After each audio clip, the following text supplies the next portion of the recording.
Irmãos, hoje nós vamos falar sobre três coisas: ordem, glória e juízo. Ordem, glória e juízo. O que é isso? Para que a glória de Deus se manifeste, nós vamos ver vários exemplos na Bíblia. E o que é a glória de Deus manifestada? É o poder de Deus manifestado no nosso meio. Alguém aqui já participou de algum culto que o poder de Deus se manifestou de uma forma tão grande que todos que estavam no lugar receberam da presença dele? Então isso é a glória de Deus manifestada, quando em um lugar a presença de Deus vem tão forte e ela é capaz de atingir a todos que estão no lugar, todos que estão com o mesmo coração, todos que estão com o mesmo propósito. A glória de Deus não vai se manifestar em um lugar que não tem ordem, vocês concordam? Um lugar, por exemplo, que não tem, onde a palavra de Deus não é obedecida. Ordem que eu falo é a obediência ao que Deus ordenou. Então, quando a gente obedece o que Deus ordena, ali há ordem. Quando nós estamos em desobediência com o que Deus ordena, então aí há desordem. Eu não estou falando de ordem de arrumar as cadeiras da liturgia do culto, eu não estou falando de ordem das pessoas todas virem e ficarem sentadinhas, não. Estou falando de uma ordem em obediência total à palavra de Deus. Total. Então, para que a glória de Deus se manifeste em um determinado lugar, tem que haver ordem total. Para que a glória de Deus se manifeste na sua vida, a sua vida tem que estar em ordem total. Você tem que estar totalmente em obediência a Ele. Que você receba o que Ele tem para você. Foi a palavra de domingo, o pastor ministrou, que as bênçãos de Deus são para os maduros. Por que maduro? Porque o maduro ele obedece. Aquela pessoa que tem o temor a Deus, que tem a obediência a Deus, que anda nos caminhos de Deus, nos preceitos de Deus. O menino na fé é aquele que não tem temor, que anda de qualquer jeito, que vive fazendo bagunça, que não tem entendimento, né, que não sabe, não tem a mesma linguagem das outras pessoas. Então as bênçãos de Deus são para os maduros. Então a glória de Deus, ela só se manifesta em um lugar, irmãos, onde há ordem. Se não há ordem em um lugar, a glória de Deus não vai se manifestar. As pessoas podem fazer o que quiserem, que a glória de Deus não vai se manifestar. Eu já vi pastores testemunhando que eles chegam em alguns lugares e aquele lugar está tão desordenado, as pessoas estão tão fazendo as suas próprias vontades, as pessoas estão tão preocupadas consigo próprias, que o Espírito Santo não se manifesta naquele lugar. E aí ele vem com uma palavra de exortação para aquele povo. Eu vi um pastor dando testemunho que ele estava em uma conferência, em um ginásio, e quando ele chegou para ministrar a palavra, que o pastor o chamou, quando ele pega o microfone para abrir a palavra de Deus, o povo estava todo mundo andando para lá, para cá, todo mundo caminhando, conversando, batendo papo, olhando o celular. E aí ele sentiu que ali não era o ambiente adequado para aquele povo receber uma palavra. Então ele trouxe primeiro uma exortação para que o povo se consertasse. Irmãos, eu sou do tempo em que quando o pastor estava lendo a Bíblia, ninguém entrava na igreja. Tamanha era a reverência. A gente ficava do lado de fora enquanto era lida a Bíblia. Hoje, enquanto está sendo lida a Bíblia, enquanto está tendo um louvor, enquanto estão pregando, as pessoas simplesmente se levantam e ficam andando na igreja. E isso não é a vontade de Deus. Muitas vezes isso é uma inquietação do diabo, para que aquela pessoa perca a palavra. Porque o que o diabo quer, irmãos, é roubar a palavra de Deus das nossas vidas. O que o diabo quer é tirar a palavra dos nossos corações. Então a gente precisa entender que, primeiro, para que a glória de Deus seja manifesta em um lugar, e eu quero, irmãos, ver a glória de Deus se manifesta nesse lugar. Eu quero ver, como muitas pessoas têm falado, milagres acontecerem aqui. Só que milagres só vão acontecer nessa igreja quando essa igreja estiver em ordem. As pessoas estiverem todas num só propósito, todas em um só coração. Todas virem aqui para louvar, adorar o Senhor, buscar a presença de Deus de verdade. E não para ficar olhando o outro, reparando o outro, andando, comendo, bebendo, indo no banheiro toda hora, se levantando, indo lá fora, vai na rua, volta. Os diáconos na igreja, eles têm a função de preparar o ambiente para que o culto corra naturalmente. Quando você vê uma pessoa na igreja, irmãos, andando para lá e para cá na hora do culto, é porque ela não fez antes o que ela deveria ter feito. É verdade? Vou dar um exemplo. Muitos cultos que a gente tem visto aqui ultimamente, a gente tem visto muito problema com o nosso som. Então muitas vezes eu vou ligar o som aqui, e eu ligo, mas eu esqueço de ligar o cabo dele. Aí chega uma pessoa que quer cantar com um pendrive. Aí o que acontece? Tem que sair correndo atrás de um cabo para poder ligar o som. Naquilo ali, irmão, a palavra, a unção, tudo já foi embora. Por quê? Porque a gente vai tirar os nossos olhos de Deus e vai colocar os nossos olhos naquele problema, naquele fato, naquela pessoa. Então quando a gente vê uma pessoa correndo para lá e para cá no meio do culto, é porque tem alguma coisa errada. Não é normal. Os diáconos, eles têm que chegar antes do culto começar e arrumar tudo. Para quê? Para que quando começar o culto, todo mundo receba. Não fique ninguém de fora sem receber a palavra de Deus, sem receber o poder de Deus, sem louvar a Deus. Cuidando também da porta das pessoas que ficam andando, conversando dentro da igreja. Isso é função do diácono. Só que ultimamente nós temos visto, irmãos, que as pessoas estão completamente voando, aéreas. Ontem nós tivemos um testemunho lá no Rema de uma pastora, e ela chorou dando testemunho dela, porque na igreja que ela é pastora, mas o marido dela, eles cansados de ensinar a palavra para o povo, e eles foram convidados a ir numa festa de 15 anos de uma das membros da igreja, e chegou lá, teve uma valsa primeiro, dançou-se uma valsa a menina, depois ligaram um funk mundano, a menina foi vestir uma roupa completamente extravagante, e começou a dançar funk com a menina da igreja, numa festa de 15 anos, onde o pastor foi convidado para dar uma palavra. Muitos membros da igreja se levantaram daquela festa e foram embora. O pastor não fez isso. Lógico, ele não vai fazer isso, porque ele está ali para ministrar a palavra.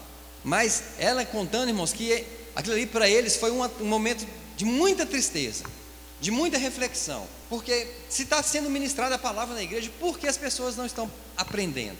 Por que as pessoas não estão sendo transformadas? E eu falo, irmãos, muitas pessoas que vêm para a igreja por vir, sem vir com o coração, elas não serão transformadas. Muitas pessoas que vêm para a igreja porque tem um cargo, muitas pessoas que vêm para a igreja porque tem um ministério, muitas pessoas vêm para a igreja porque o pastor convidou para dirigir, muitas pessoas vêm para a igreja porque o pastor convidou para pregar. Se vier, irmãos, sem vir com o coração, não vai receber de Deus, não vai ser transformado. A igreja, irmãos, é um lugar de transformação. Aqui é o lugar onde nós somos transformados. Não é o lugar de pessoas perfeitas, é o lugar de transformação. É onde nós vimos aqui com a intenção de sermos transformados. Quando a gente sai da nossa casa, a gente vai para a igreja, a gente tem que ter na mente o seguinte: eu vou para ser transformado e ser mais parecido com Jesus. Eu não estou indo simplesmente para ir lá sentar num banco, assistir um louvor, uma pregação e vir embora. Eu estou indo para ser transformado. Então tudo aquilo que for falado, que for pregado, que for de bom, eu tenho que colocar aquilo dentro de mim e aquilo tem que me transformar. Porque a palavra de Deus, ela é viva e eficaz. Ela penetra nos nossos corações e transforma as nossas vidas por dentro. Amém? Então, primeira coisa, para que a glória de Deus se manifeste, é preciso ter ordem na igreja. Depois, irmãos, com a glória de Deus manifesta, vai acontecer milagres, vai acontecer salvação. Quantas pessoas a gente tem visto sendo salvas ultimamente nas igrejas? Poucas. Então, com a glória manifesta, irmãos, vidas serão salvas, vidas serão transformadas. Aleluia. Então é sobre isso que eu quero falar essa noite. Mas então hoje nós vamos falar sobre ordem, glória e juízo. A ordem é necessária para que se tenha glória. No livro de Gênesis, a gente vai ver no versículo 1, capítulo 1, versículo 1, fala assim que a terra era sem forma e vazia. Então quer dizer que não havia ordem na terra, certo? A terra era desordenada. Mas a Bíblia fala que Deus, com a palavra dele, ele foi colocando todas as coisas em ordem. Ele disse: haja luz e houve luz. Com a sua palavra foi falando e as coisas foram acontecendo. E as coisas foram ficando em ordem. Animais, plantas, répteis, tudo foi entrando em ordem até chegar um momento, no sexto dia, em que a glória de Deus seria manifesta. E como que a glória de Deus seria manifesta ali? Depois que Deus pôs o mundo em ordem, todas as coisas em ordem, Ele criou o homem. E quando Ele cria o homem, a Bíblia diz que Ele o coroa de honra e de glória. Então Deus, após colocar tudo em ordem, Ele manifesta a glória dele no homem, certo? Então o homem, ele recebe ali no jardim a glória de Deus e a honra de Deus, e tudo passa a ser perfeito. E você vê que a vida de Adão era uma vida abundante em Deus. Adão não precisava nem plantar nada, o próprio jardim fornecia para ele tudo que ele precisava somente cuidar do jardim. Mas plantar, Deus já havia plantado tudo para ele, Deus já havia feito tudo para Adão. Primeira coisa, para que a glória de Deus seja manifesta, Deus colocou tudo em ordem. A Bíblia diz que o Espírito de Deus, ele pairava sobre a face das águas, mas ele só pairava, ele não podia fazer nada enquanto a ordem não fosse dada por Deus. E Deus, quando ele fala, irmãos, ele dá ordens. Fala assim, Deus quando fala, ele dá ordens, e precisa ser obedecida por nós, amém? Então, depois que Deus dá a ordem com a sua palavra, todas as coisas entram em perfeito funcionamento e a glória de Deus é manifesta na vida do homem. Porém, Deus falou para o homem: você pode comer de todas as árvores que há no jardim, menos da árvore que está no meio do jardim, dela você não coma. Mas o homem, pecando, comeu da árvore que estava no meio do jardim. O que aconteceu na vida de Adão e Eva? Veio o juízo de Deus. Por que veio o juízo de Deus na vida de Adão e Eva? Porque Deus, irmãos, ele se manifestava para eles todos os dias. A presença de Deus ali naquele lugar era tão grande, que o juízo de Deus veio imediatamente a eles. Então, em um lugar onde a glória de Deus é muito grande, o juízo também vai vir de uma forma imediata. E nós vamos ver isso em várias alianças, até na nova aliança nós vamos ver isso acontecendo. E é sobre isso que nós vamos falar hoje. Então, lá no jardim do Éden aconteceu isso. Deus colocou as coisas em ordem, a glória de Deus foi manifestada. Porém, o homem, quando peca, ele dá uma brecha para que o juízo de Deus seja executado na vida dele. E ele então é expulso do jardim. E ele passa a sofrer tudo aquilo decorrente do erro e do pecado dele. Passaria então a ter que trabalhar, a comer do seu suor. Seria multiplicado as dores de parto da mulher. Então o pecado veio e o juízo de Deus veio imediatamente. Por que vocês acham que o diabo também foi expulso do céu? Se a gente for ver, tudo começa lá no céu, onde a glória de Deus é 100%. O diabo foi expulso do céu porque se encontrou no seu coração iniquidade. Então o juízo de Deus veio e ele foi expulso do céu. Adão, a mesma coisa. O juízo de Deus veio na vida de Adão porque a glória de Deus naquele lugar era muito grande. Amém? Na aliança mosaica, eu quero que vocês abram em Êxodo 28:1, a aliança que Deus fez com Moisés. Depois fará chegar a ti teu irmão Arão, isso que Deus falando para Moisés, e seus filhos com ele, dentre os filhos de Israel, para me administrarem o ofício sacerdotal, a saber, Arão, Nadab e Abiú, Eleazar e Itamar, os filhos de Arão. Então aqui no livro de Êxodo, Deus ele estabelece o sacerdócio para o povo dele. E Deus falou: Moisés, eu quero que você separe para mim o seu irmão Arão e os 4 filhos dele, para que eles prestem para mim o ofício de serem sacerdotes, para que eles se apresentem perante mim. E o que aconteceu? A Bíblia fala que Deus próprio chamou esses homens para o ministério, eles foram separados para o ministério, escolhidos por Deus. Só que antes deles serem separados para serem sacerdotes, Deus pediu para Moisés construir um tabernáculo. Êxodo 25:40 fala assim: atenta, pois, que os faças conforme o seu modelo que te foi mostrado no monte.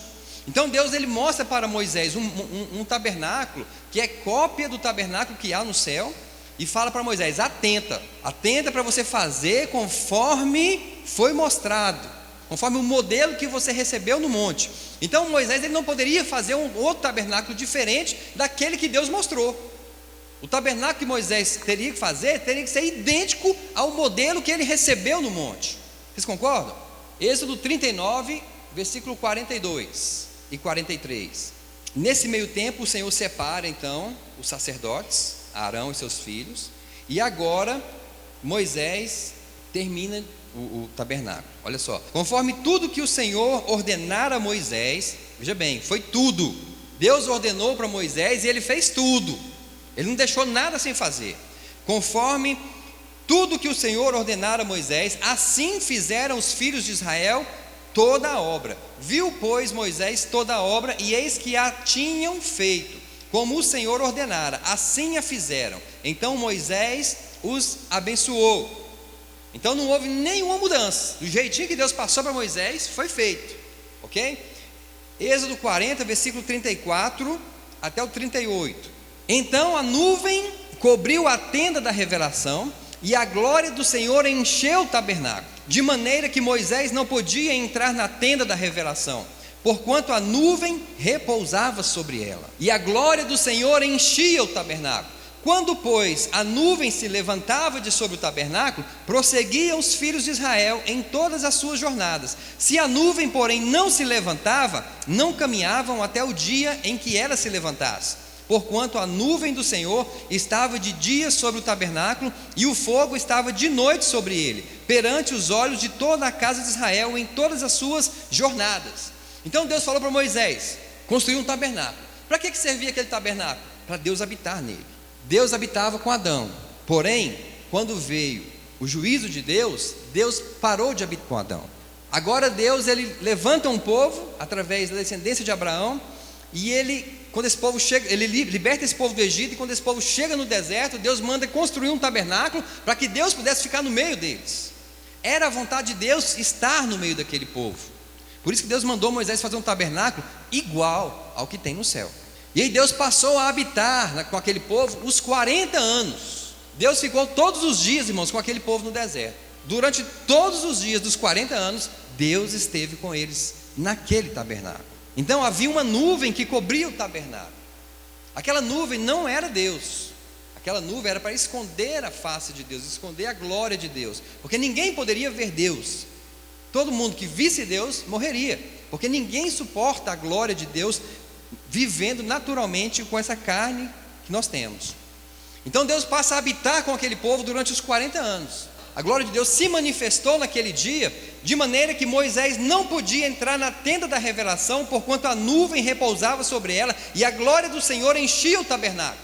Por que a glória de Deus se manifestou naquele tabernáculo? Porque, irmãos, houve uma ordem dada por Deus e cumprida por Deus, cumprida 100%. Quando a ordem de Deus é dada e o povo cumpre 100%, Deus se manifesta. Se você, irmãos, obedece à palavra de Deus, você pode ter certeza que Deus vai se manifestar na sua vida, que a glória dele vai se manifestar na sua vida. Agora, se você anda em desobediência às ordens dadas por Deus, a glória de Deus não pode se manifestar na sua vida. Então a glória de Deus aqui, ela foi manifestada de forma que Moisés não podia entrar naquele lugar. Amém? Porém, passado o tempo, o povo ele vai se acostumando com aquilo. Não é verdade? Se nós, irmãos, estamos em uma igreja em que acontece 10 milagres por dia, no primeiro dia que aconteceu os 10 milagres, todo mundo vai ficar eufórico, todo mundo vai ficar extasiado, todo mundo vai ficar cheio da unção, cheio do poder, cheio do Espírito Santo. Mas com o passar do tempo, e todos os dias manifestando milagre, vai chegar um tempo que você vai ficar sentado no seu banco, vendo os milagres acontecer sem sentir nada, porque você vai se acostumando com aquilo. É para se acostumar? Não. O mal nosso é que a gente, irmãos, vem para a igreja como se aqui fosse um culto comum. A gente vem para a igreja como se aqui fosse um lugar onde a presença de Deus é algo comum. A gente não considera santo a presença de Deus, a gente não considera santo o culto a Deus, mas a gente vem para a igreja com a intenção e com a mentalidade de que aquilo ali é um lugar onde as coisas que acontecem ali são comuns. A gente já acostumou, já habituou, a gente já está relaxado. E a gente precisa, irmãos, considerar o que Deus considera santo, santo. O que Deus considera profano, temos que considerar profano. A presença de Deus não é algo comum, ou é, mas está parecendo que é. Quando nós vimos a igreja, irmãos, nós temos que vir empolgados, porque aqui a presença de Deus vai se manifestar, irmãos. Você não pode vir sentar num lugar, ficar olhando para as paredes, contando as janelas. Você tem que vir para cultuar, para adorar a Deus. Então esse foi o mal de Adão, que passou a conviver tanto com Deus, que acostumou com a presença de Deus. Foi o mal do povo aqui de Israel, que Deus habitava todos os dias com eles, eles acostumaram com a presença de Deus. Nos primeiros dias, você viu aqui como é que foi a glória de Deus se manifestando. Só que com o passar do tempo, o povo foi relaxando. Aí, irmãos, aonde a glória de Deus é manifesta, como nesse lugar, o juízo de Deus também é manifesto imediatamente. Por isso que você via no deserto ali, a terra abrindo, e o povo sendo engolido por ela. Por isso que você via ali as serpentes picando o povo e matando o povo. Por isso que a gente via ali no deserto as pessoas sendo consumidas pelo fogo que vinha de Deus. Porque o juízo de Deus, irmãos, é imediato, onde a glória de Deus é forte, onde a glória de Deus é abundante. Então, se não está acontecendo juízo hoje, é porque a glória de Deus não está abundante hoje. Eu vou dar mais exemplos a respeito disso. Levítico 10, do 1 ao 3. Então, estou dando exemplos de vários casos em alianças diferentes, para a gente ver que o juízo de Deus ainda é manifesto. Levítico 10, do 1 ao 3. Ora, Nadab e Abiú, vocês lembram de Nadab e Abiú, filhos de Arão? que foram separados por quem? Deus. O próprio Deus separou eles. Então, irmãos, não é porque você tem um chamado de Deus que você está sendo aprovado por Deus, não. Nadab e Abiú, filhos de Arão, tomaram cada um o seu incensário, e pondo neles fogo, e sobre ele deitando incenso, ofereceram fogo estranho perante o Senhor. O que ele não lhes ordenara, não era ordem de Deus fazer aquilo. Só para vocês entenderem, no tabernáculo havia um fogo sobre o incensário, e aquele fogo só poderia ser fogo do altar de Deus, não poderia pegar um fogo de fora do tabernáculo. E eles foram e pegaram um fogo qualquer e trouxeram para o tabernáculo. Versículo 2: então saiu fogo de diante do Senhor e os devorou, e morreram perante o Senhor. Disse Moisés a Arão: isto é o que o Senhor falou, dizendo: serei santificado naqueles que se chegarem a mim, e serei glorificado diante de todo o povo. Mas Arão guardou silêncio. Arão era pai desses dois rapazes que morreram. Arão viu os seus dois filhos sendo mortos pelo fogo de Deus, consumindo a vida deles. E Moisés, irmãos, eu acho tão interessante que Moisés, ao invés de consolar Arão, Moisés foi repreender Arão. Olha, morreu porque Deus falou. Não tiveram temor de Deus. E a Bíblia fala que Arão se calou. Então, muitas vezes a gente tem feito como Nadab e Abiú, feito não como Deus ordenou, mas do nosso jeito. Irmãos, e quando a gente faz as coisas do nosso jeito, é um perigo para as nossas vidas. Nós devemos fazer as coisas como Deus manda, e não como nós achamos que tem que ser feito. Tudo nosso, irmãos, tem que ser baseado na palavra de Deus. A palavra de Deus tem que dirigir e governar as nossas vidas, através do Espírito Santo. É ela quem é o manual da sua vida. Você funciona como? Eu funciono de acordo com a Bíblia. Em tudo que você for fazer, irmãos, tudo, 100% que você for fazer, faça de acordo com a Bíblia, com o que a Bíblia pede. Não faça de acordo com o que você acha que está certo, de acordo com o que você acha que pode ser feito. Consulte o Senhor primeiro antes de fazer qualquer coisa. Qualquer coisa. A glória de Deus só se manifesta onde há 100% de obediência. E você é capaz de obedecer 100%. Sou, pastor? É. Porque Deus, Ele derramou a graça dele. Paulo falou: posso todas as coisas naquele que me fortalece. A Bíblia fala que não vos sobrevém tentação que vocês não podem suportar. Então a gente pode viver, irmão, andando 100% em obediência. A Bíblia fala também em Gálatas 5: andai no Espírito e jamais satisfareis o desejo da carne. Jamais. Amém? Então muitas vezes a falta de reverência, a falta de temor, a falta de respeito que há no nosso meio tem feito com que a glória de Deus, irmãos, vá embora. Os filhos de Arão fizeram esse ato, não foi por inocência. Eles haviam sido instruídos de como deveria ser feito, igualzinho a gente. Todo mundo aqui sabe o que é pecado e o que não é. Eles não fizeram por inocência, eles fizeram premeditado. E quando você faz uma coisa, irmãos, premeditado, o juízo de Deus vem sobre a sua vida. Então não espere, irmão, ser aceito na presença de Deus ou admitido na presença de Deus de qualquer maneira. A Bíblia fala que eu posso entrar na presença de Deus, eu tenho que entrar lá com ousadia, mas você tem que entrar com santidade também. Então a Moisés, ele não questionou Deus também, porque ele sabia que Deus era justo. E quantas vezes, irmãos, o juízo de Deus vem nas vidas nossas ou de algum parente nosso, e a gente começa a questionar Deus. Por que o Senhor fez isso? Por que o Senhor fez aquilo?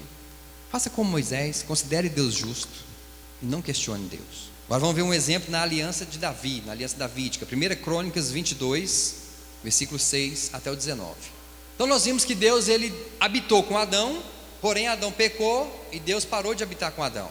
Depois Deus habitou no tabernáculo 40 anos com o povo no deserto. Depois Deus passa a habitar no templo, que ele pede para Davi ordenar o seu filho Salomão que construa. 1 Crônicas 22, 6 até o 19. Então chamou Salomão seu filho, Davi chamando Salomão seu filho, e lhe ordenou que edificasse uma casa ao Senhor Deus de Israel. Então Deus falou assim: agora eu quero uma casa. Versículo 7: disse Davi a Salomão: filho meu, quanto a mim, tive em meu coração o propósito de edificar uma casa ao nome do Senhor meu Deus. A palavra do Senhor, porém, veio a mim dizendo: Tu tens derramado muito sangue e tens feito grandes guerras. Não edificarás casa ao meu nome, porquanto muito sangue tens derramado na terra perante mim. Então por que Davi não pôde edificar uma casa para Deus? Porque Davi havia derramado muito sangue, havia matado muitas pessoas. Versículo 9: Eis que te nascerá um filho, que será homem de repouso, porque lhe darei repouso de todos os seus inimigos ao redor. Portanto Salomão será o seu nome, e eu darei paz e descanso a Israel nos seus dias. Ele edificará uma casa ao meu nome, ele me será por filho, e eu lhe serei por pai, e confirmarei o trono de seu reino sobre Israel para sempre. Agora, meu filho, o Senhor seja contigo, prospera, e edifica a casa do Senhor teu Deus, como ele falou a respeito de ti. Olha só, então Deus fala para Davi: edifica a casa, Davi. A casa tem que ser desse jeito, e Deus mostrou para Davi como a casa tinha que ser. Depois Davi pega esse projeto e passa para o seu filho Salomão. Fala: meu filho Salomão, edifica a casa desse jeito, como Deus mandou. Versículo 14: com trabalhos penosos preparei para a casa do Senhor 100.000 talentos de ouro e 1.000.000 de talentos de prata e bronze e ferro, que por sua abundância não se pesou. Também madeira e pedras preparei, e tu os aumentarás ainda. Além disso, tens trabalhadores em grande número, canteiros, pedreiros, carpinteiros e toda sorte de peritos em toda espécie de obra. Do ouro, da prata, do bronze e do ferro não há conta. Levanta-te, pois, mãos à obra, e o Senhor seja contigo. Também Davi deu ordem a todos os chefes de Israel que ajudassem a Salomão seu filho, dizendo: porventura não está convosco o Senhor vosso Deus, e não vos deu repouso por todos os lados, pois entregou na minha mão os habitantes da terra, e a terra foi subjugada diante do Senhor e diante do seu povo. Disponde, pois, agora o vosso coração e a vossa alma para buscardes ao Senhor vosso Deus, e levantai-vos e edificai o santuário do Senhor, para que a arca do pacto do Senhor e os vasos sagrados de Deus sejam trazidos para a casa que se há de edificar ao nome do Senhor. Amém? Então Salomão recebeu essa ordem de seu pai Davi, e Salomão demorou 7 anos para construir esse templo. A arca, que representava a presença de Deus, não estava mais no tabernáculo. Agora a arca ficava na casa de um, na casa de outro. E Deus coloca no coração de Davi que ele fale para o seu filho construir um templo para que Deus habitasse naquele templo, porque Deus agora queria habitar no meio do povo de Israel. E depois dos 7 anos que foi construído esse templo, irmãos, olha o resultado. 2 Crônicas capítulo 5, versículo 11 até o 14. Quando os sacerdotes saíram do lugar santo, pois todos os sacerdotes que se achavam presentes se tinham santificado, sem observarem a ordem das suas turmas. Também os levitas que eram cantores, todos eles, a saber, Asaf, Remã, Jedutum e seus filhos e seus irmãos, vestidos de linho fino, com símbolos, com alaúdes e com harpas, estavam em pé ao lado oriental do altar, e juntamente com eles 120 sacerdotes que tocavam as trombetas. Quando os trombeteiros e os cantores estavam acordes em fazerem ouvir uma só voz, louvando ao Senhor e dando-lhes graça, e quando levantaram a voz com trombetas e com símbolos e os outros instrumentos de músicas, e louvavam ao Senhor, dizendo: porque Ele é bom, porque a sua benignidade dura para sempre. Então se encheu de uma nuvem a casa, a saber, a casa do Senhor, de modo que os sacerdotes não podiam ter-se em pé para ministrar por causa da nuvem, porque a glória do Senhor encheu a casa de Deus. Mais uma vez, a ordem de Deus foi dada, a ordem de Deus foi cumprida, e a glória de Deus foi manifestada. Amém? Quando a glória de Deus é dada e ela é cumprida, a glória é manifestada. Foi assim no Éden, foi assim no povo do deserto, e é assim agora em Israel. Então Deus viu que o povo fez tudo conforme Ele falou. Irmãos, quando essa igreja fizer tudo o que Deus tem falado, nós vamos ver pessoas sendo curadas, ressuscitadas, paralíticos vão andar neste lugar. Olha só, no primeiro versículo que nós lemos, no versículo 11 fala assim: quando os sacerdotes saíram do lugar santo, pois todos os sacerdotes que se achavam presentes se tinham santificado. Eles tinham se santificado, os sacerdotes tinham se santificado. Não foi feito de qualquer maneira. E hoje nós temos feito a obra de Deus, irmãos, de qualquer maneira, sem santificação, sem consagração.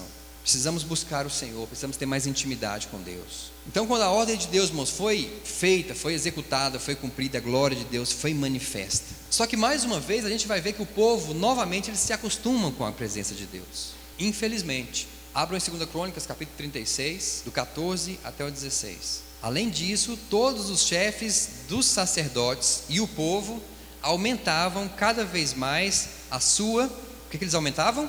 Infidelidade, seguindo todas as abominações dos gentios, e profanaram a casa do Senhor, que Ele tinha santificado para si em Jerusalém. E o Senhor, Deus de seus pais, falou-lhes persistentemente por intermédio de seus mensageiros, porque se compadeceu do seu povo e da sua habitação. Eles, porém, zombavam dos mensageiros de Deus, desprezando as palavras, zombando dos seus profetas, até que o furor do Senhor subiu tanto contra o seu povo, que mais nenhum remédio houve. Está vendo, irmão? Foram se acostumando tanto com a presença de Deus no templo, que chegou uma hora, um tempo, que eles trataram a presença de Deus como algo comum. E a Bíblia fala aqui que eles, os sacerdotes, os chefes dos sacerdotes, eles estavam aumentando cada vez mais a sua infidelidade, e cada vez mais as abominações. Desprezavam os profetas que Deus mandava falar com eles. Eles zombavam dos profetas. Os profetas vinham para corrigir o povo zombava, o povo não ouvia a palavra de Deus mais. Será que isso está acontecendo nos nossos dias hoje, irmãos? Agora olha o juízo de Deus aqui na vida deles,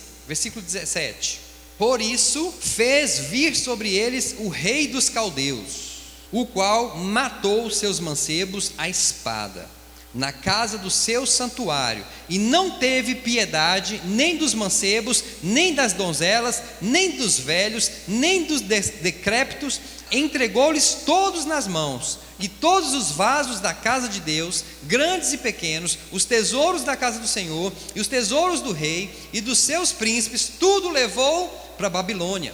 Também queimaram a casa de Deus, derrubaram os muros de Jerusalém, queimaram a fogo todos os seus palácios, e destruíram todos os seus vasos preciosos. E aos que escaparam da espada, a esses levou para a Babilônia, e se tornaram servos dele e de seus filhos, até o tempo do reino da Pérsia, para se cumprir a palavra do Senhor proferida pela boca do profeta Jeremias, até haver a terra gozado dos seus sábados, pois por todos os dias da desolação repousou, até que os 70 anos se cumpriram. Receberam um juízo de 70 anos de escravidão em uma outra terra, em um outro país, por causa da desobediência. Porque se acostumaram com a glória de Deus, se acostumaram com a presença de Deus, trataram a presença de Deus de uma forma natural, de uma forma comum. Receberam o juízo do Senhor. O que é juízo, irmãos? É uma maldade de Deus? Não. Juízo é aquilo que é determinado previamente, caso ocorra uma desobediência. Tudo isso que aconteceu com esse povo, irmãos, Deus já havia falado para eles na aliança com eles, que eles passariam por isso se fossem assim, que o templo seria destruído. Não adiantou falar, desobedecer. Nós vimos então um exemplo na aliança adâmica, nós vimos um exemplo na aliança de Moisés, nós vimos um exemplo agora na aliança de Davi. Agora nós vamos ver um exemplo na nova aliança, a respeito de ordem, glória e juízo. Deus, irmãos, então ele sai daquele lugar, daquele templo, novamente, ele tira sua presença de lá, aquele templo é destruído, é queimado. Só que agora Deus, ele quer uma nova habitação. Qual é a nova habitação que Deus deseja agora na nova aliança? Nós. Deus agora ele quer habitar em nós, não em templos feitos por mãos humanas. Então para isso tem que haver uma ordem também, para que Deus entre e a glória seja manifestada. E essa ordem tem que estar presente na sua vida e na minha. Então vamos começar. Isaías 40, versículo 3 até o versículo 5. Eis a voz do que clama: preparai no deserto o caminho do Senhor. Olha só, preparai no deserto o caminho do Senhor, endireitai no ermo uma estrada para o nosso Deus. Todo vale será levantado, e será abatido todo monte e todo outeiro, e o terreno acidentado será nivelado, e o que é escabroso aplanado. A glória do Senhor se revelará, e toda a carne juntamente haverá, pois a boca do Senhor o disse. Então Deus aqui, através do profeta Isaías, ele lança uma profecia sobre João Batista: voz do que clama no deserto, endireitai, o preparai o caminho do Senhor. João Batista, irmãos, foi aquele escolhido por Deus para preparar, para endireitar o caminho para que Cristo viesse. Então existe uma preparação. Primeiro, o ministério de João Batista, que é o ministério de quê? Do arrependimento e do batismo. Hoje em dia a gente tem visto as pessoas aceitarem Jesus sem se arrepender. A forma certa e correta e bíblica é primeiro que haja arrependimento no homem, depois ele vai ser batizado. Então hoje as pessoas vêm para a igreja, irmãos, você vê que elas aceitam Jesus Cristo e elas continuam do mesmo jeito que elas entraram e aceitaram Jesus, por longo tempo, não mudam nada, não houve arrependimento nessas vidas. Porque o arrependimento, irmãos, é mudança de direção, é você mudar 180 graus. Se você estava indo no caminho, você vira para o outro oposto. Isso é arrependimento, é deixar os pecados. E hoje em dia as igrejas estão cheias de pessoas que não deixam os seus pecados. Então João Batista ele veio para isso, para preparar esse caminho, para preparar o coração do homem. Porque os pensamentos do homem, irmãos, as intenções do coração do homem não estavam niveladas com os pensamentos e com as intenções e os planos de Deus. Então João Batista, quando ele traz arrependimento, é justamente para isso, para que o coração do homem seja nivelado, aplanado, corrigido, e seja como o coração de Deus, para que ele seja capaz de receber aquilo que Deus quer para ele, a vontade de Deus na vida dele. Porque o coração do homem, irmãos, ele era orgulhoso, ele era um coração soberbo, um coração exaltado, mas ele precisa ser nivelado, precisa ser humilhado. Então João Batista ele prega o arrependimento e prega o batismo. O batismo significa o quê? A imersão 100% na água, é um novo nascimento completo, é um arrependimento completo, irmãos, que tem que haver. No batismo tem que morrer um homem e nascer um novo homem. No batismo tem que morrer uma mulher e nascer uma nova mulher. Então João Batista ele foi enviado, irmãos, para trazer isso para o povo de Deus. Depois de João Batista veio quem? Jesus. João Batista falou: eu batizo com água, mas virá um que vos batizará com o Espírito Santo e com fogo. Então Jesus ele veio para trazer ensinamentos para o coração do homem. Então você vê que o tempo do ministério de Jesus na terra foi ensinando, foi pregando, foi curando, foi libertando, foi trazendo a presença de Deus na vida do homem. Para quê? Para que o coração do homem, que uma vez que tenha sido aplanado, ele agora passa a receber os ensinamentos de Deus, ele passa a receber a palavra de Deus, ele passa a entender o que Deus quer. Então Jesus veio para ensinar o homem como ele deveria viver em Deus. E na morte de Jesus é que onde o pecado foi levado. Então na morte de Jesus a natureza pecaminosa do homem foi embora. Jesus levou sobre ele. Justamente para quê? Para que Deus pudesse a partir de agora vir habitar no coração do homem. Deus não poderia vir habitar no coração de um homem pecador. Deus não poderia vir habitar no coração de um homem onde o coração estivesse em trevas. Mas Deus só poderia habitar em um coração puro, santo e limpo. Por isso que Jesus levou os pecados. Então quando Jesus ele leva o pecado, o coração do homem se torna limpo e Deus vem habitar. A Bíblia fala assim: quem subirá ao monte santo do Senhor? Aquele que tem coração puro e mãos limpas. Então Jesus veio para isso, para levar embora os nossos pecados, as nossas maldições, as nossas iniquidades, as nossas doenças, para que Deus possa vir e habitar em nós. Mateus 21, 32. É por isso, irmãos, que o ministério de João Batista, o arrependimento e o batismo, são coisas tão importantes na vida de um crente, que aquele crente que fala assim: eu não quero me batizar agora, ele não está apto para receber Deus na vida dele. Primeiro, irmãos, as coisas de Deus têm ordem. A ordem de Deus é arrependimento, batismo. Então a pessoa que está na igreja e fala: não quero me batizar, Deus não tem condição de entrar no coração dele. Não tem. Mateus 21, 32. Pois João veio a vós no caminho da justiça, e não lhe deste crédito, mas os publicanos e as meretrizes lhe deram. Vós, porém, vendo isso, nem depois vos arrependestes para crerdes nele. Então aqui fala, que João veio no caminho da justiça, veio para trazer a justiça, mas não deram crédito a ele. Porém, os publicanos e as meretrizes lhes deram. Somos nós, irmãos, gentios. Nós cremos nessa palavra, por isso nós demos crédito a essa palavra. Os religiosos da época não deram, eles não aceitavam aquilo. Lucas capítulo 15, versículo 1. Ora, chegavam-se a ele todos os publicanos e pecadores para o ouvir. Irmãos, muitas vezes nós somos tão religiosos que nós muitas vezes nos assemelhamos aos fariseus, aos escribas, pessoas conhecedoras da palavra, porém que não se arrependem. Pessoas conhecedoras da palavra, porém não há mudança em nós. Pessoas conhecedores da palavra, porém não há transformação em nós. Se nós somos assim, então nós temos sido pessoas religiosas. Jesus falou: quem quiser vir após mim, negue-se a si mesmo. Então a gente vê que Jesus veio para trazer a purificação para os nossos corações. Atos capítulo 2, versículo do 1 ao 4.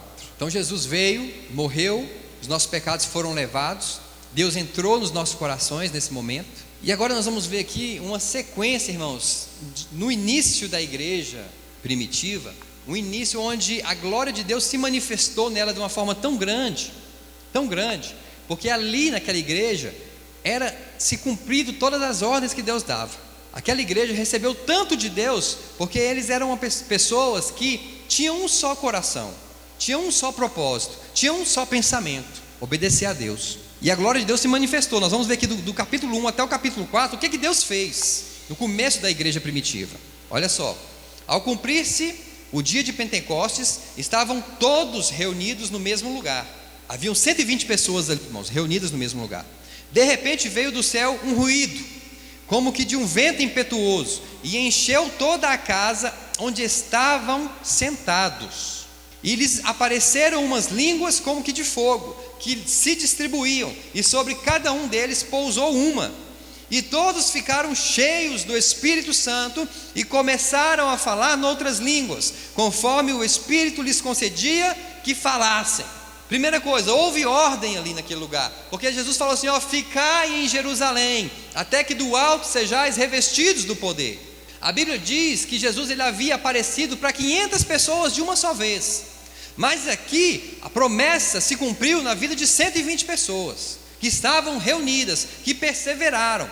E onde é que estavam as outras pessoas então? Abandonaram, irmãos, a obediência, não conseguiram perseverar no Senhor. Mas essas 120 pessoas aqui que permaneceram, receberam da glória de Deus. E a Bíblia fala aqui que foram descidas sobre eles línguas, e foram repartidas línguas como de fogo, e cada um começou a falar em outras línguas. E todos foram cheios do Espírito. Fala assim: todos foram cheios.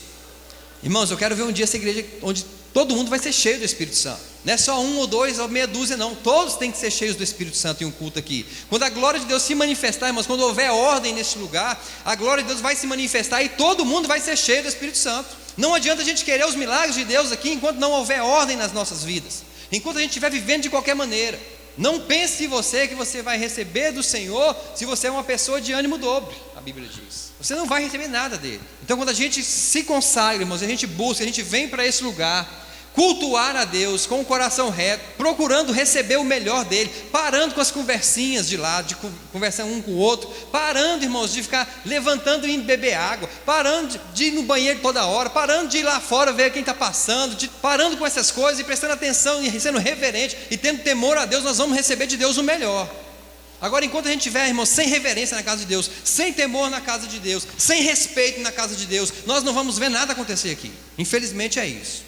Continuando, Atos capítulo 2, versículo 40. E com muitas outras palavras dava testemunho e os exortava, dizendo: salvai-vos desta geração perversa.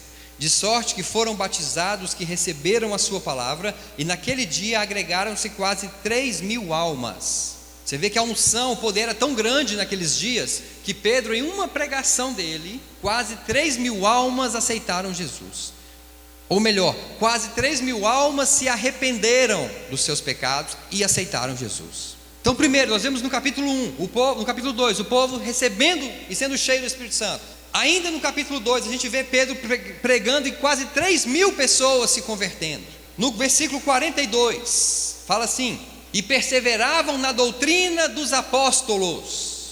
O que é isso, irmãos? Permaneceram de acordo com a palavra de Deus. Eles perseveravam na doutrina dos apóstolos e na comunhão, no partir do pão e nas orações. Você vê, irmãos, que são várias coisas que vão contribuir para que a igreja seja cheia do Espírito.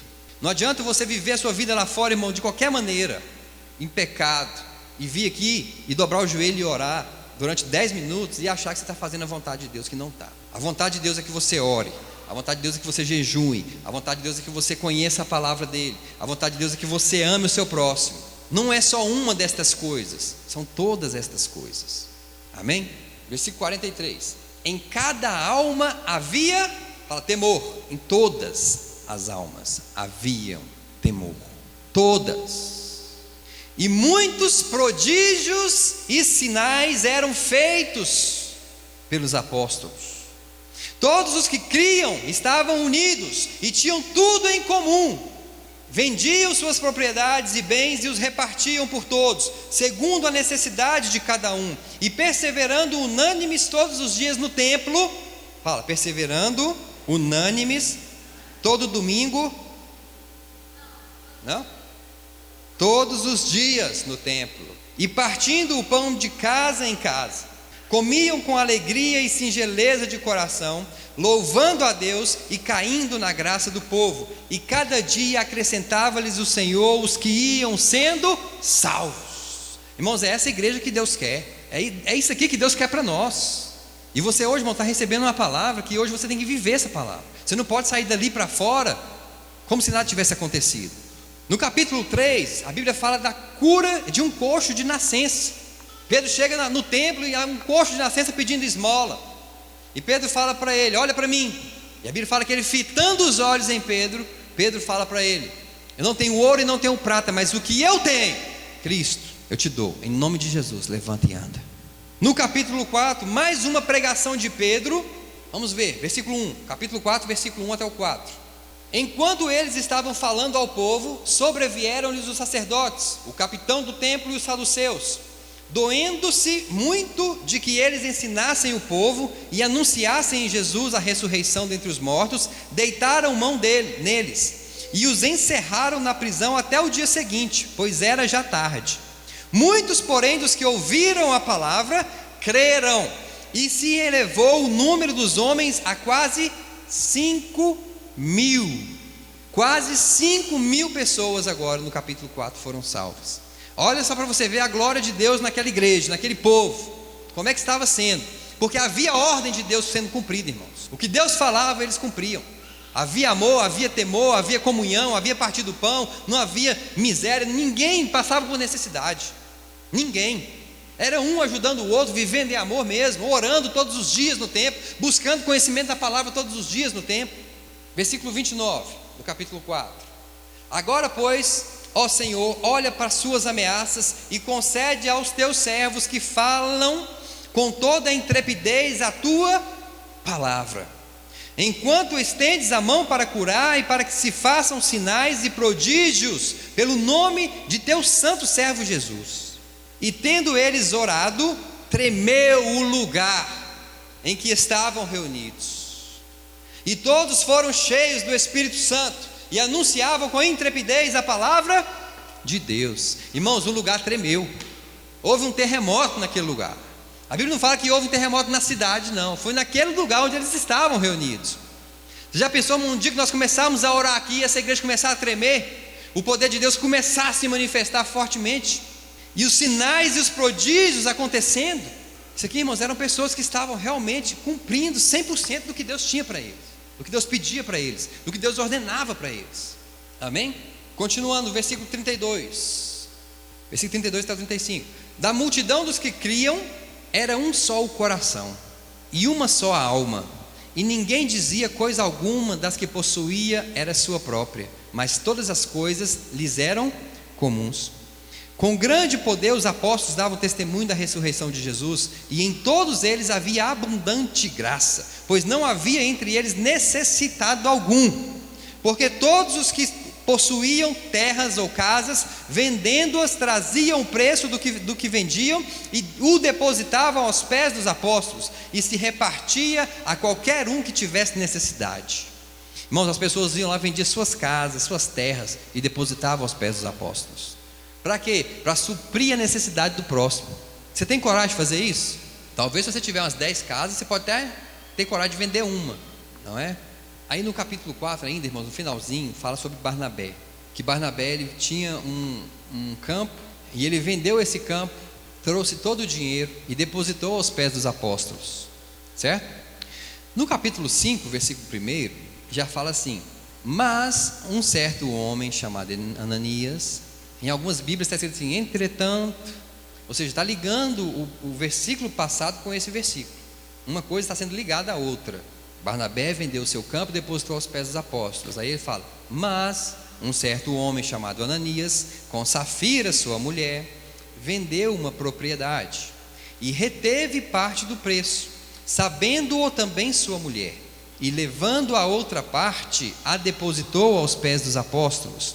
Disse então Pedro: para por aqui por enquanto, a gente já conhece a história, mas Ananias e Safira, marido e mulher, eles também venderam a sua propriedade. Eles viram o que Barnabé fez, quiseram copiar Barnabé, quiseram ser honrados como Barnabé foi, quiseram receber a honra, a glória, o respeito que Barnabé tinha recebido. E eles vendem a sua propriedade, só que eles, ao invés de depositarem todo o dinheiro aos pés dos apóstolos, e olha que isso não era ordem de Deus, isso não era obrigação, depositar todo o dinheiro, eles tiram uma parte do dinheiro e depositam outra parte. Só que eles depositam a outra parte aos pés dos apóstolos e não falam que aquela parte ali representava uma parte da propriedade que eles venderam. Ou seja, eles queriam enganar os apóstolos, como se aquele dinheiro fosse todo o dinheiro da propriedade. Eles queriam fazer como Barnabé fez, queriam receber a honra dos homens e não a honra de Deus. Então, ou você agrada a homem ou você agrada a Deus. E eles, com a intenção no coração errada, fazem isso. Eles poderiam fazer isso? Poderiam pegar uma parte do dinheiro e falar: Pedro, está aqui uma parte do dinheiro da nossa propriedade, a outra parte vai ficar com a gente. Poderia ter feito, mas eles tramaram, foi algo premeditado.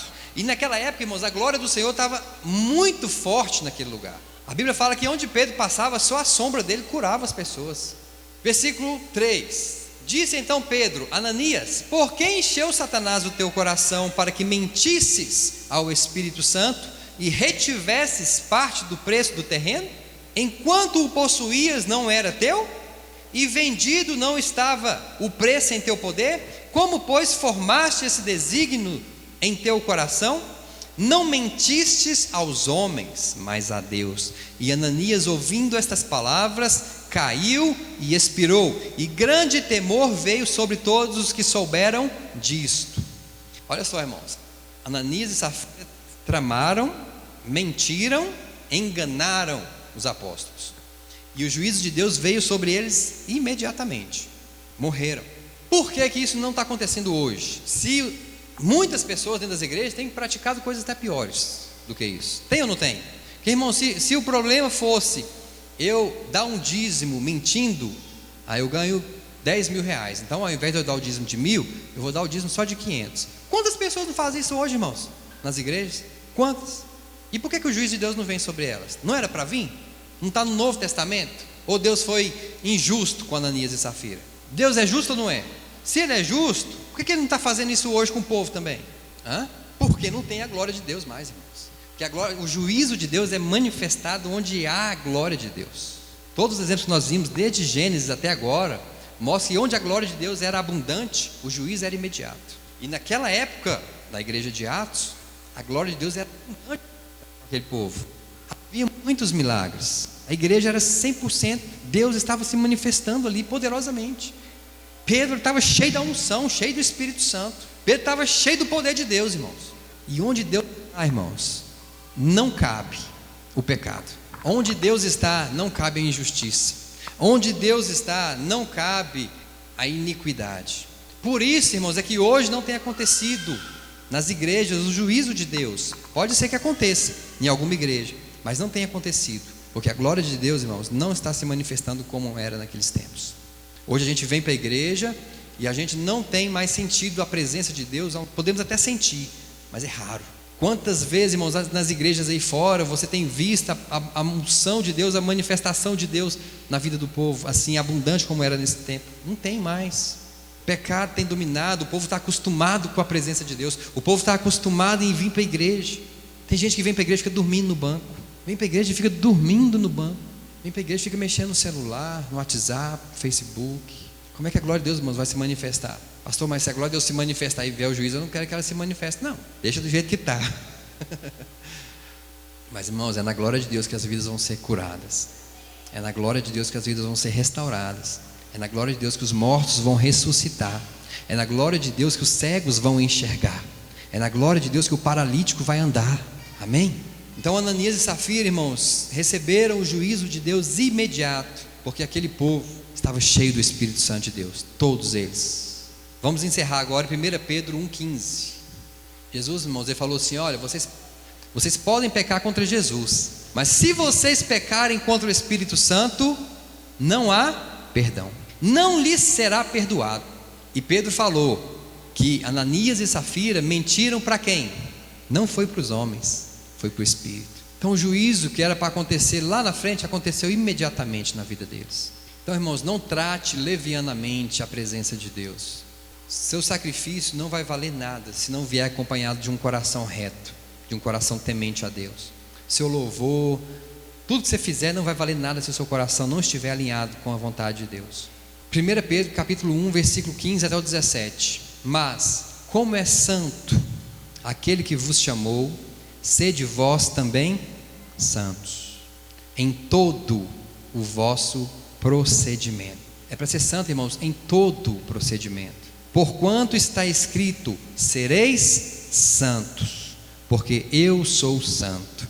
E se invocais por Pai aquele que, sem acepção de pessoas, julga segundo a obra de cada um, andai em temor durante o tempo da vossa peregrinação. Ande em temor, irmãos. Ande em temor. Tema ao Senhor. Tudo que você for fazer, tema ao Senhor. Temer, irmãos, é ter respeito. Temer é honrar. Temer é venerar. Temer é também ter medo do juízo de Deus. A Bíblia fala assim, considerai a bondade de Deus e também a severidade. Considerai a bondade e a severidade de Deus. Amém? Vamos ficar em pé. Pai, nós te louvamos, nós te adoramos, nós bendizemos o Senhor nessa noite. Pai, obrigado por tua palavra, obrigado por estarmos aqui reunidos no teu nome, te louvando, te adorando e bendizendo ao Senhor. Pai, que a tua palavra, Deus, seja guardada em cada coração que aqui está. Que possamos, ó Deus, andar em temor ao Senhor, em respeito ao Senhor, em gratidão ao Senhor. Que nossas vidas não sejam vidas desrespeitosas, que não sejam vidas que não têm temor do Senhor, mas que sejam vidas, ó Pai, que te amam, vidas que te respeitam, vidas que te consideram santo, que sabem que a tua presença é santa e que tem reverência ao Senhor. Pai, que em todo o nosso procedimento seja santo, que os nossos pensamentos sejam santos, que as nossas palavras sejam santas, que as nossas, ó Pai, obras sejam santas. Pai, em nome de Jesus Cristo, nessa noite nós declaramos aqui a tua unção sendo liberada sobre cada um, e que os nossos olhos espirituais estejam sendo abertos, que os nossos corações recebam a tua palavra e que possamos andar, ó Pai, em novidade de vida, em novidade de vida.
prazer